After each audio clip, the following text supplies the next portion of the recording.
Bonjour, bonsoir. J'espère que tout ce que je te partage cette semaine, qui est pas mal d'informations, qui est pas mal de savoir, te perturbe pas trop.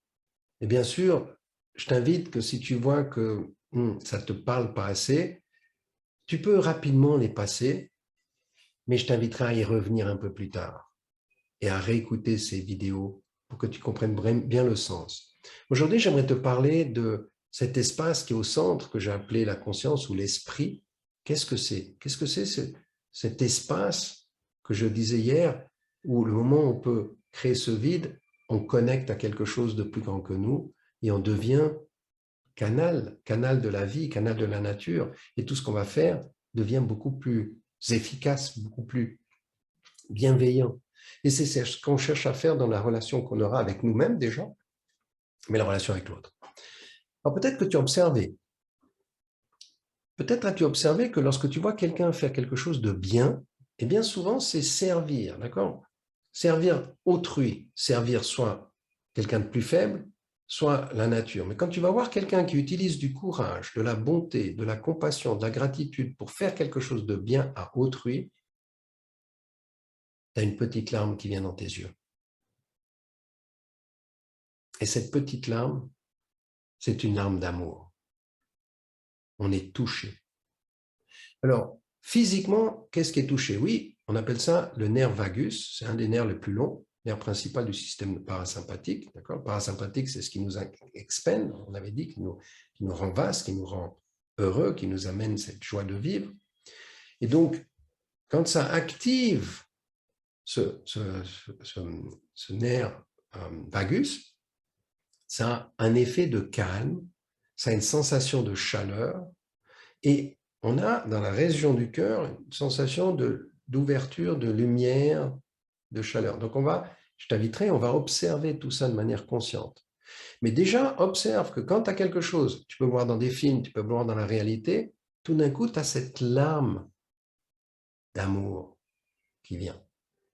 Et comme moi, je te disais, ma mission, c'est reconnaître la lumière dans les yeux de chaque personne que je rencontre, chaque être que je rencontre. Ça marche aussi avec les animaux.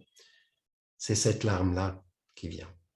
Donc, on a les yeux qui scintillent et très souvent, tu observeras qu'on va mettre nos mains sur notre cœur. Observe comment ça se passe. Soit on met nos deux mains sur le cœur, soit on met... Mais il y a quelque chose de naturel qui se pose qu'on va créer nos mains dans la région du cœur. On va les poser vers le cœur. Et cet acte-là qu'on voit de plus en plus, ben oui, un acte pour montrer que je suis en train d'ouvrir mon cœur. Et puis aussi, une chose qui se passe lorsqu'on active le nerf vagus, c'est qu'on perd la notion du temps et de l'espace. On a l'impression d'être dans une autre dimension. Et tu as connu ça, peut-être moins maintenant, mais tu l'as connu et tu vas le connaître de plus en plus.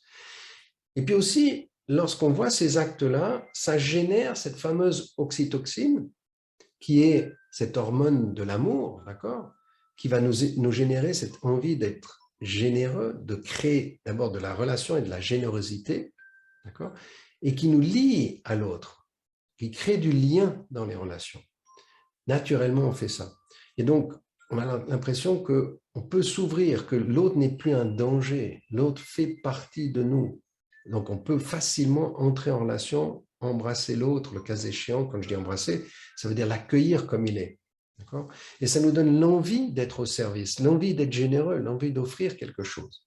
Et quand on fait tout ça, on a vraiment l'impression qu'on est connecté ensemble. On est connecté à quelque chose déjà au niveau dans lequel on se trouve, mais aussi connecté à quelque chose de plus grand. Donc, peut-être as-tu aussi observé que lorsque tu vas dans la nature, tu vas marcher dans la nature, dans la forêt, dans un parc ou bord de la mer, n'importe où, dans la montagne, c'est égal. Quand tu es dans la nature, il y a quelque chose qui se passe en toi. Tu as une sorte de conscience d'élévation spirituelle, on va dire. Et l'élévation spirituelle veut dire juste que j'ai mon niveau de conscience, que quelque chose de plus beau, de plus vaste, je fais partie de ça. Et donc, c'est comme si on s'élève, d'accord? C'est comme si on devient plus fluide. Donc, aussi, quand tu fais de l'art, si tu fais de la musique, si tu peins, si tu chantes, si tu danses, toutes ces activités liées à l'art augmentent notre conscience. Et on devient beaucoup plus charismatique. Charismatique, dit bien, vient du cœur. D'accord? Donc, mon cœur, ma capacité de servir à partir du cœur augmente. Plus je fais ce genre de choses. Et aussi, tu verras qu'il y a naturellement une satisfaction personnelle. Mais ce n'est pas une satisfaction de l'ego. C'est une satisfaction que je connecte à qui je suis vraiment. Et donc vient ce sourire que je t'invite d'avoir lorsque tu te regardes dans le miroir et que le matin, tu commences à rire avec toi. Tu connectes et tu vois bien qu'au fond de toi, il y a une personne magnifique. Elle est là, tu es là, toujours.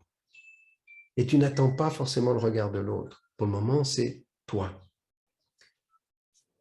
Donc, cette sensation arrive aussi avec on va dire j'aime pas le mot drogue dans ce moment-là, parce que ce sont des aides qu'ont utilisé beaucoup de gens, des chamans, des sorciers, des gourous, je ne sais pas les termes qu'on va leur donner, mais qui étaient là pour soigner, pour accompagner des gens.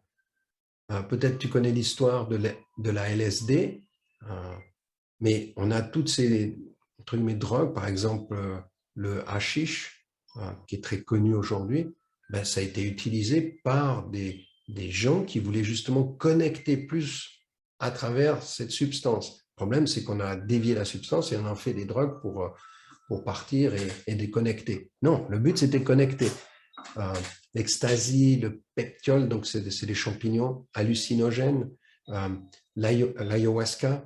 Donc aujourd'hui, on parle beaucoup plus de ce genre de médecine, parce que c'est de la médecine, mais attention, c'est de la médecine, c'est comme un poison. Le poison, il nous sert comme vaccin, mais il peut aussi nous tuer. Donc, à nous de trouver la dose, et pour ça, il faut être accompagné. Le problème, c'est qu'aujourd'hui, c'est fait n'importe quoi, et on prend n'importe quoi, pour beaucoup, ça détruit, ça n'a rien à voir avec. Mais lorsque c'est pris de manière consciente, dans un environnement avec des gens conscients, oui, ça nous permet de nous élever, d'arriver dans cet espace de vide et de connecter à beaucoup plus grand que nous et à connecter à plein d'autres choses dans des espaces de conscience modifiés. On n'a pas besoin de prendre tout ça. On a tout en nous pour le faire, d'accord? Par contre, comme un médicament, ça peut aider pour certains à y aller plus vite. Mais si tu fais ce genre de choses ou tu as envie de faire ce genre de choses, la seule chose que je t'encourage vraiment, c'est trouver la personne qui connaît les processus, qui connaît la plante vraiment et qui va t'accompagner à vivre un rituel. Ce sont des rituels importants, pas un truc qu'on va faire comme ça entre copains sans qu'on connaisse et on goûte à quelque chose et puis hop, on part et on ne sait pas où on va, on ne sait pas ce qu'on fait. Voilà, vous avez compris. Donc, quand on est dans cette élévation, quand on est dans cette conscience, quand on est dans cette ouverture, ben, on prend conscience qu'il y a quelque chose de plus grand que nous, de plus vaste que nous, et on devient beaucoup plus reconnaissant, on devient beaucoup plus humble, on rentre dans ces espaces d'abondance dont je parlais, où l'humilité, la connexion est naturelle, où à quelque part la gratitude, le pardon se fait tout seul, on n'a rien à faire, où cet amour inconditionnel, c'est-à-dire que j'aime tout ce que la vie m'offre, tout est cadeau, j'ai rien à faire. Et en plus, on prend conscience qu'on est un instrument, on est juste une poussière de quelque chose. Que ma petite vie, alors j'aime pas le terme petit dans le cas concret, elle est importante cette vie, mais je suis juste un grain de sable, une minuscule poussière de tout ce qui se passe dans cet univers.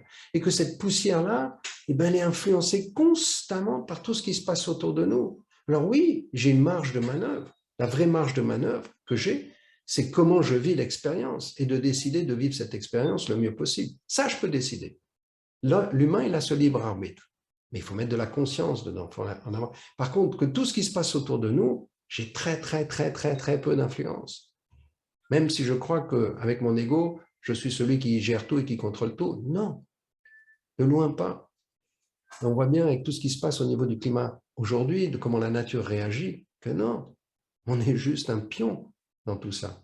Autant rentrer dans le jeu de la vie plutôt que d'aller contre. Parce que l'ego, l'ego surtout qui est l'ego supérieur, et c'est ce qu'on a aujourd'hui beaucoup fait dans le monde avec nos gouvernements, nos entreprises, qui veulent montrer qu'on est plus fort que la nature. C'est venu d'ailleurs depuis la science, depuis la période des Lumières, on appelle ça, où tout d'un coup l'humain a cru qu'il était meilleur que la vie, parce qu'il utilise la science. Mais qu'est-ce qu'on a fait? On a juste mesuré certaines choses. Et parce qu'on pouvait mesurer certaines choses, disséquer un corps, on a vu, ah, mais attends, il y a des veines, il y a un cœur et tout ça. Donc, je comprends maintenant, mais on est très, très loin de comprendre.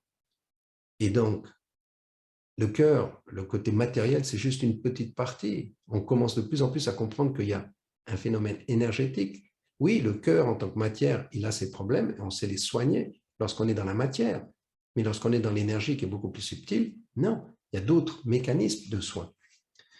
Donc, j'en reviens, lorsqu'on est dans l'élévation spirituelle, lorsqu'on est dans cette conscience, lorsque cette partie de nous, le centre de nous, de qui nous sommes vraiment, parce que mon corps est fluide, parce que mes pensées sont fluides, parce que mes émotions sont fluides, et que le corps, et que le cœur, la conscience, la présence se manifeste, et donc je suis dans cette élévation, ben là, l'ego, il est plus là, il est dissous, il n'y a plus d'ego. Mes peurs, toutes les émotions désagréables ne sont plus là. Tout d'un coup, j'ai aucun problème à accepter tout ce que la vie m'offre et tirer les leçons, les cadeaux de tout ce que la vie m'offre. Et puis, je suis complètement détaché de tout ce qui se passe. Je me réjouis de ce que j'ai, mais si c'est plus là, c'est OK. Et je ne juge pas. J'ai plus de jugement par rapport à ce que les autres font ou ne font pas, ou ce qui se passe dans la vie. Non, je suis, d'accord? Et je vis pleinement en conscience, heureux. Et j'ai, à quelque part, un sentiment que je suis dans la vérité. Je sais au fond de moi, et on revient dans la pensée, la partie qui était l'ego, qui manifestait ses peurs et tout ça, elle n'est plus là. Donc, qu'est-ce qui reste? Il reste que cette partie d'amour, cette partie de lumière, cette partie de conscience, ces messages. Et donc, là, cette vérité, je l'entends vraiment. Et c'est la seule chose que j'entends. Voilà ce que c'est qu'être dans cette conscience. Alors, on se posera la question un peu plus tard, mais qui suis-je? Qui suis-je vraiment? Je vais te laisser ça avec ça maintenant, d'accord? Mais on fera un exercice là autour.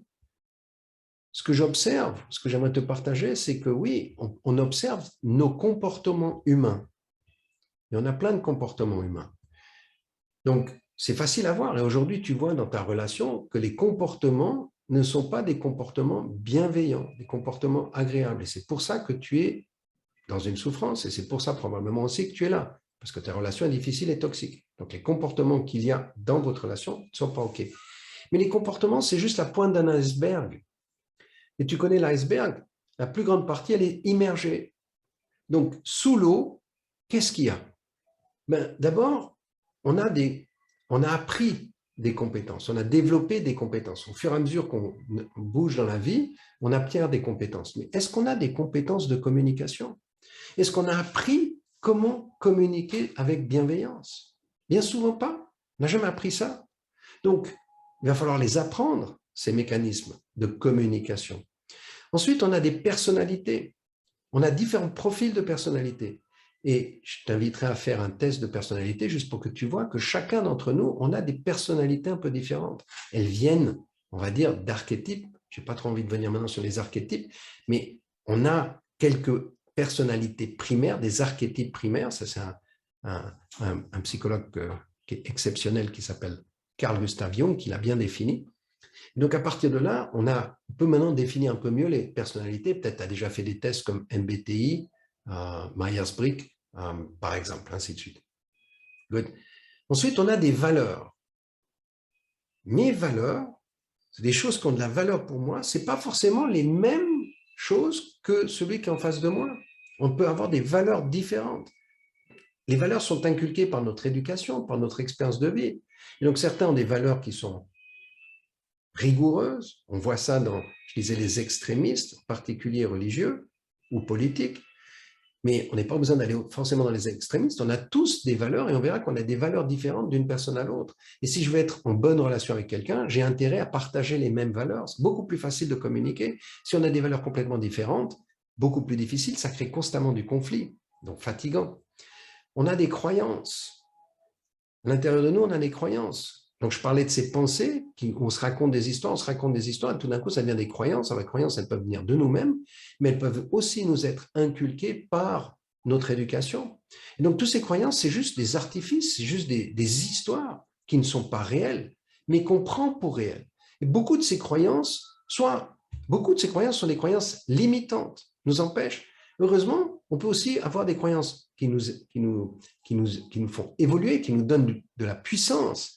Et on voit bien que ceux qui ne doutent pas, ceux qui ont confiance en eux, qui osent, ont créé un système de croyances ou d'affirmations positives, constructives. Et là aussi, je vais t'aider à définir tes croyances limitantes et les transformer en affirmations constructives. Puis on a aussi, encore plus en profondeur, nos traumas, qui est bien caché. On va aussi travailler sur les traumas.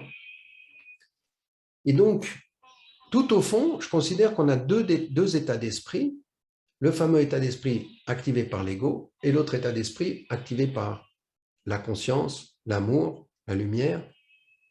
Et donc, nous, ce qu'on veut, c'est passer de l'état d'ego, dans lequel on est dans la survie, à l'état de conscience, d'amour, d'abondance, dans lequel on aimerait être le plus souvent.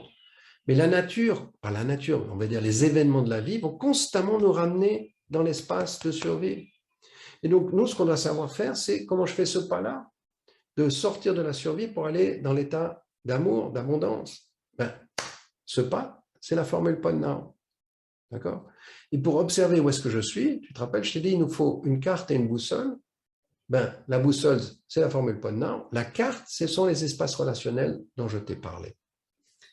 Et maintenant, je viens de t'expliquer qu'est-ce qu'il y a en nous, toutes les différentes qualités que l'on a en nous, sur lesquelles on va travailler. On va développer des compétences de communication, tu vas comprendre un peu ta personnalité par rapport à celles autres, tu vas définir tes valeurs, tu vas définir aussi tes croyances et les transformer, les changer en affirmations constructives, et on va aller identifier nos traumas, et à partir de ces traumas, on va faire des exercices, des processus énergétiques pour les libérer. Voilà ce qu'on va faire, beaucoup de travail. Et donc voilà pour le thème de l'esprit, où on peut aussi parler de la conscience. On va de plus en plus essayer de créer cette connexion qui est en nous, avec ce que nous avons de plus magnifique en nous, de plus lumineux en nous, d'aller connecter à cette partie de nous pour que justement on devienne beaucoup plus bienveillant, beaucoup plus amour dans nos relations. Et c'est pour ça que je fais tout ce travail avec toi qui prend un peu de temps. Les exercices que je te propose t'aident constamment à y aller. On continue à demain. J'ai une belle surprise pour toi.